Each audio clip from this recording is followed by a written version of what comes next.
we were just arguing about Victor Wembanyama. What are your thoughts? Is it just way too much hype in this kid? You know, what do you think about him? I know you haven't probably seen him play too much, but what are your thoughts about him? But the funny part is I have. And so I've been watching him for the last couple of years. And, I mean, again, the NBA, one of the things that I love about the NBA is the fact that they know how to hype. They're the biggest hype machine there is. And so there's a lot of hype behind this. And to me, I'm not buying. I'm selling because I've watched him play against the better players over in Europe, and they just completely dominate him. You know, the bigger, stronger guys, they just dominate him.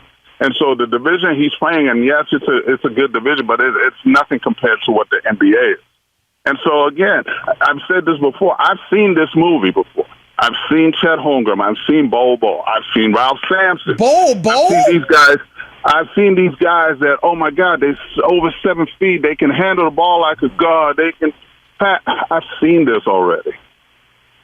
So what's he going to be? I mean, like, okay, he's not going to be the GOAT. What's he going to be in your group? You know, roughly, you think? He hopes to be better than Shawn Bradley, in my opinion. I'm serious. Yeah. He hopes to be better than those guys. Shawn Bradley. I mean, I'm not even putting him in Yao Ming category right now.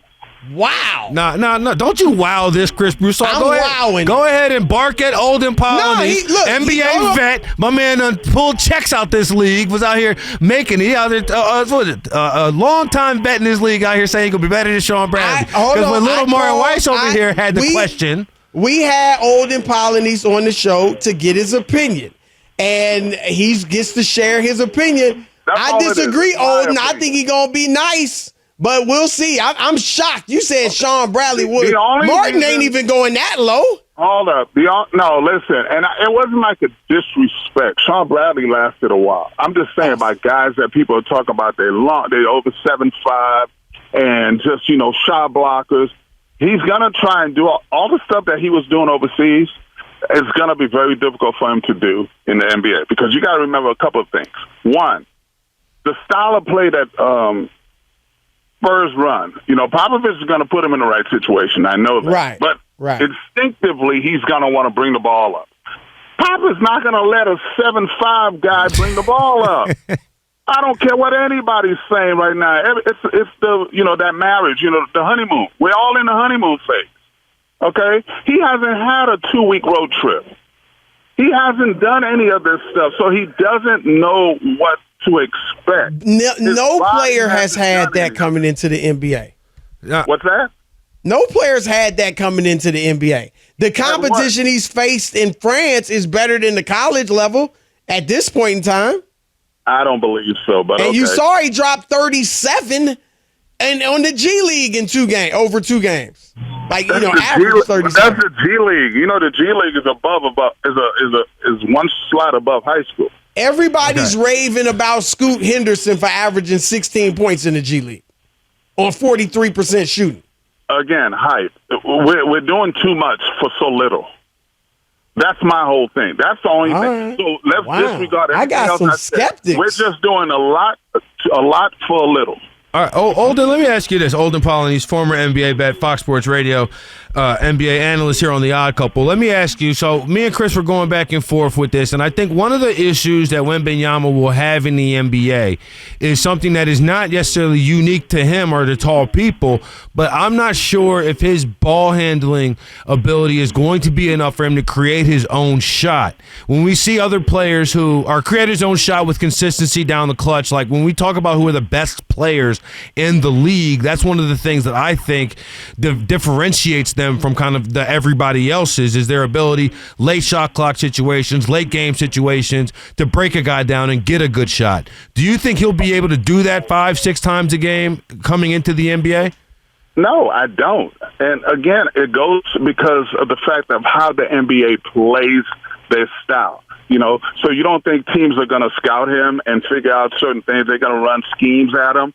So he's going to have to figure all these things out. And again, he might be coming off, you know, the the third game in 4 nights. We don't know. And so to me, one of the things also in watching him play overseas, a lot of the guys that he's shooting over, they were like 6'5", 6'6".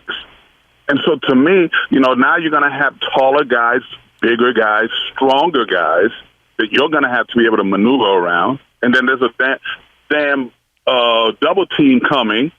So there's so many different components. Again, that's why I always like to wait and see instead of running my mouth and saying, A, B, and C. I don't know. But I will say this. I've seen this, so that's why I'm not so high on all of this, because I've seen the tall guys coming in, and thinking they were going to make a big difference, and they haven't. You've already run your mouth, and you're not giving an A, B, or a C. You're giving an F. You're giving my man an F. I didn't give him any grade. Or a D. See, Olden, this is the problem with where we're at right now. If you say he's not going to come into the NBA and average 25 and 10, then all of a sudden you think he's going to be a bust. Who's saying that? Nobody's saying 25 and 10. I'm saying, Chris, if across the board, if you show any reservation that this guy may not be a top 15 player of all time, people are like, oh, you sound crazy. But in reality, all I'm really asking to see is it happen a little bit, just a little bit. I would love to see it happen in a game. Let me ask you guys a question. Name me, I won't even say 5. Name me 3 guys that came in at 18, 19 years old, okay, that dominated the NBA. Well, I mean, LeBron, you can't say anybody dominated the NBA, but LeBron that came in and averaged 20. Okay, LeBron came in, averaged 21. 20. Yeah, just LeBron. And then LeBron, that's it. Go ahead. No, because, it's only been a handful of guys. Moses Malone went to the ABA, played well, but, Tim Duncan. There hasn't been a ton of guys. Only one straight from high school was LeBron. But the two guys, I think the only 2 guys I could compare to this in terms of the hype was Kareem and LeBron. And both of them lived up to it. Yes. Okay, and that's 2 out of 5,600. No, but nobody else has been hyped like this. There have been guys that have been hyped, but not like this. There's only been 2, and Kareem didn't come out, it wasn't, listen, my point being, Wembanyama, I wish him well. He's going to a great organization. They're trying to say, well, because they had David Robinson, Tim Duncan. I get all that. Pop is Pop. He can say all this stuff, but Pop is going to go back to what he knows best. He's not going to change for something he's been doing for the last 20-plus years. He's going to remain Pop. He's going to yell. He's going to scream, just like he did with Tony Parker, just like he did with Duncan. But they've been telling Wembanyama that. All his mentors are from the Spurs. So what does that mean? D.L., Tony Parker. Okay. And until you get yelled at, you don't know what to expect. You don't think he's been yelled at over in France? No. The coaches over in Europe are harder on the players than the college coaches. That's why we have all this hype thing going on right now. I'm not buying the hype, okay? And Chris, to the point. I want him to show it to me. I'm about to say, to the point, wasn't this whole Metropolitans 92 situation set up to promote him, to prepare him to get to the NBA? At least that's the reporting that I've seen, is this team scenario was set up for him to succeed, succeed, exactly. It was set up for him to be the man. Right. So he would get used to being the man. He handled the ball. Everything was geared towards him. How are you not going to have a good year when you can take any shot you want whenever you want? If you can't shoot, it's not like he shot 30% from the floor. He was the MVP of the league. Chris, the other guys on the Spurs, they want to get their shots too, right? Because they got contracts coming up. Them boys better get in line. Them boys better know their role, all right? Ain't nobody paying to see Keldon Johnson and Jeremy Sohan. They coming to see Big Vic. But I like it. Everybody has an ego. I think you and Martin Weiss had lunch today, and y'all said, we going to give it to Chris. Martin over there cheesing because you agreed with him and all that. It's good. I promise you. I'll be the first to say, this is me and Pauline's first time ever talk. I am going off the reports. It's always gonna be 50-50, right? I just happen to be one of the 50 on the other side. That is our man, Olden Polynice. Great stuff as always, brother. Thank you.